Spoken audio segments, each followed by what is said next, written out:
और सब बढ़िया, राजी खुशी एकदम। चलो, हमने पिछली वाली क्लास में हिंदी के कुछ दो बोरिंग से लेक्चर लिए थे और शायद आपको भी बोरिंग लगे होंगे, क्योंकि किसी का भी इतिहास जानना ना थोड़ा सा बोरिंग लगने लगता है कि जब उसमें कोई इंटरेस्टिंग सी चीज ना आए।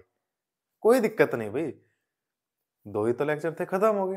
अब हमारा तीसरा लेक्चर आज का बड़ा छोटा सा लेक्चर होने वाला है। अगर आप थोड़ा सा भी सपोर्ट करेंगे, समझेंगे तो हो जाएगा बहुत जल्दी से, है ना।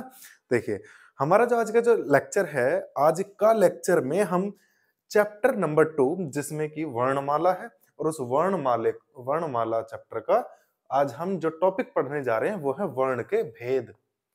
मैंने आपको याद होगा, मैंने आपको पहली वाली क्लास में बताया था कि किसी भी भाषा का, लिखित भाषा का सबसे छोटी जो इकाई होती है वो वर्ण होती है। तो उसी वर्ण के बारे में हम आज अध्ययन करने जा रहे हैं, है ना।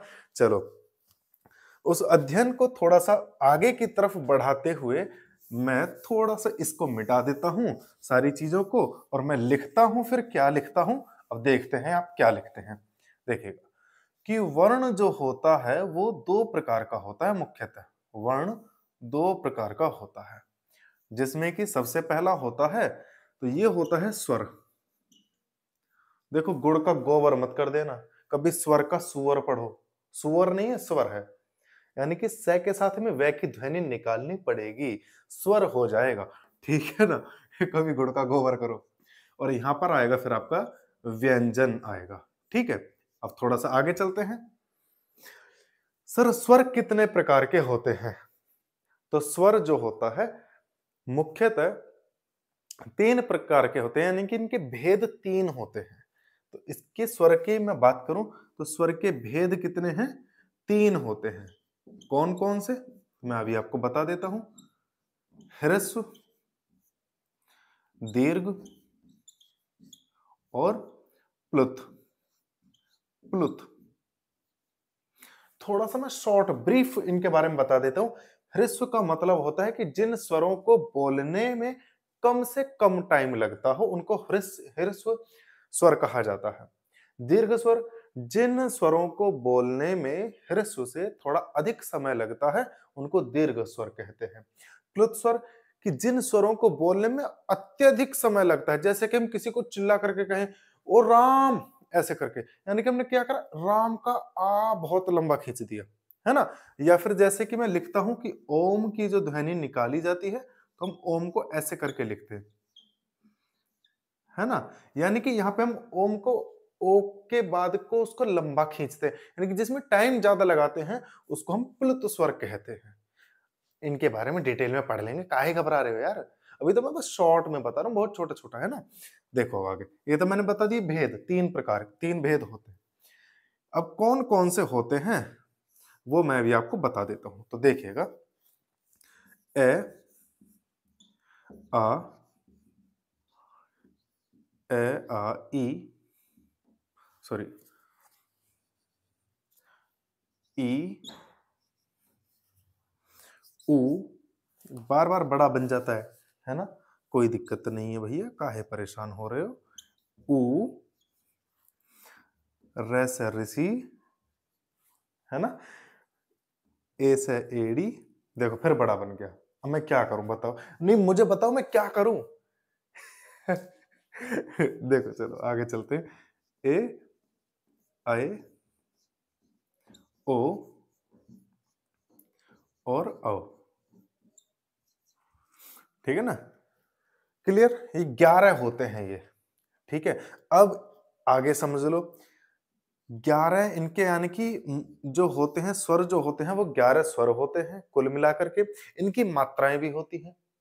अब इनकी मात्राओं के लिए देखो, यहां तो जगह अगर बचती है तो मैं यहीं लिख देता हूं। इनकी मात्रा क्रमशः लिख दूंगा मैं, क्रमशः। ए की कोई भी मात्रा नहीं होती है तो मैं यहाँ पे लगा दिया मैंने क्रॉस, क्योंकि इसकी कोई मात्रा नहीं होती। आ की जो मात्रा होती है वो आ का डंडा खींचता है ऐसे करके। टी नहीं पढ़ेंगे, यहाँ पे आ का डंडा है ना। यहाँ पे जो छोटी ई है वो ऐसे करके चढ़ती है, जो बड़ी वाली ई है वो ऐसे करके इसकी मात्रा बनती है। छोटा जो ऊ है वो ऐसे बनता है ना। बड़ा वाला जो ऊ है वो ऐसे चलता है। रैसे जो ऋषि होता है वो नीचे से ऐसे हम करते हैं ना, देखो ऐसे, जैसे मैं लिखता हूँ पृथ्वी ऐसे करके, तो ये वाला जो र है ना, ये वाला र निकलता है, ऐसे वाला, ठीक है? ये र से ऋषि ये वाला होता है कि जैसे पृथ्वी का लिखा जाए तो ये जो र हमने चढ़ाया है, ये र वो वाला होता है।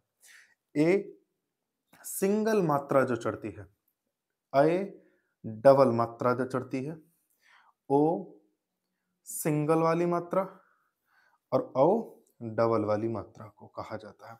ऐसे करके चलता है। इनके मैंने मात्राएं भी बता दी आपको, इनके स्वर भी बता दिए कि कैसे कौन-कौन से होते हैं, इनके कितने भेद होते हैं, ये भी मैंने बता दिया। अब बारी आती है व्यंजन की। तो व्यंजन मेरे दोस्त जैसे स्वर हमारे 11 होते हैं, व्यंजन ठीक उससे 3 गुना ज्यादा होते हैं मूल वाले, है ना? यानी कि फंडामेंटल जो होते हैं ना, वो वाले। तो कौन-कौन से? इनके बेसिकली 3 प्रकार होते हैं वैसे, और अगर हम बात करें सब कुछ मिला करके तो 5 बैठते हैं। तो 3 कौन-कौन से हैं? तो वो देख लेते हैं मेरे दोस्त। स्पर्श व्यंजन, मेरे दोस्त ये बात समझ लेना कि स्पर्श व्यंजन 25 प्रकार के मतलब 25 होते हैं, ठीक है ना? फिर होता है अंतःस्थ, अंतःस्थ व्यंजन, सब कुछ डिटेल में पढ़ेंगे भैया, थोड़ा सा सब्र करो। मैं कोशिश ये करूंगा कि मैं अब से ना वीडियो कम की रखूं यार, क्योंकि बहुत सारे बच्चे मुझे टेलीग्राम पे, इंस्टाग्राम पे, व्हाट्सएप पे बोल रहे हैं कि सर वीडियो ज्यादा लंबा हो रहा है, हम नहीं देख पा रहे पूरा का पूरा, तो थोड़ा सा उसको कम कर दीजिए। कोई दिक्कत नहीं भाई, मैंने 10 मिनट का मैं कोशिश करता हूँ, है ना? देखिएगा, अंतस्थ व्यंजन होते हैं 4 होते हैं, ऊष्म व्यंजन होते हैं, ये भी 4 होते हैं, ये भी 4 होते हैं। देखो, इन सभी को मिला करके ये जो है ना, इनको कहा जाता है मूल व्यंजन। कौन से? ये होते हैं आपके मूल व्यंजन, जिनकी संख्या होती है 33। कितनी? 33। यानी कि स्वर का ठीक 3 गुना हो गया। अब आगे चलो, मैंने 5 बताए थे, 5 में पूरा करके जाऊंगा। हाँ हाँ, आगे चले तो आगे आता है संयुक्त, यानी कि संयुक्त व्यंजन। सर ये भी ना 4 प्रकार, मतलब 4 होते हैं। और इसके बाद एक और होता है द्विगुण व्यंजन, ये होते हैं 2। हो गए जी इस तरीके से। अब कुल व्यंजन की संख्या अगर देखी जाए यहाँ पे, तो यहां तक तो 33 हो गया, 33 और 6 39, यानी कि 39 हो गया, है ना? यानी कि आपसे पूछा जाए कि कुल व्यंजन कितने हैं, तो कुल व्यंजन है 39। और अगर पूछा जाए कि कुल मूल व्यंजन कितने हैं, तो 33 है। कुल स्वर कितने हैं? 11 हैं। अच्छा, यहाँ पे ना नोट करने वाली चीज एक ये है कि आपको मैं एक चीज बता देता हूं, इधर लिख देता हूं। ई, ई और ये ये 3 स्वर स्त्रीलिंग होते हैं। ये तीनों स्वर जो है स्त्रीलिंग होते हैं। स्त्रीलिंग का मतलब कि इनका जो प्रोनाउंसिएशन होता है, या इन पे जो भी शब्द खत्म होगा या शुरू होगा, वो कैसा होगा? स्त्रीलिंग होता है। ठीक है ना? चलिए, आज की क्लास में इतना ही। नेक्स्ट हम पढ़ेंगे फिर वर्णमाला में थोड़ा सा इनके बारे में ना, व्यंजन और स्वर के बारे में थोड़ा और डिटेल में हम लेकर आएंगे नेक्स्ट क्लास में। तब तक के लिए बने रहिएगा हमारे चैनल पर। और हाँ यार, तुम्हारी गंदी आदत होती जा रही, धीरे धीरे बिगड़ते जा रहे हो, है? शिकायत करनी पड़ेगी यार, थोड़ा सा सब्सक्राइब करवाओ यार, ऐसे कैसे काम चलेगा, है? चलो मिलते हैं फिर नेक्स्ट क्लास में, तब तक के लिए जय हिंद, जय भारत।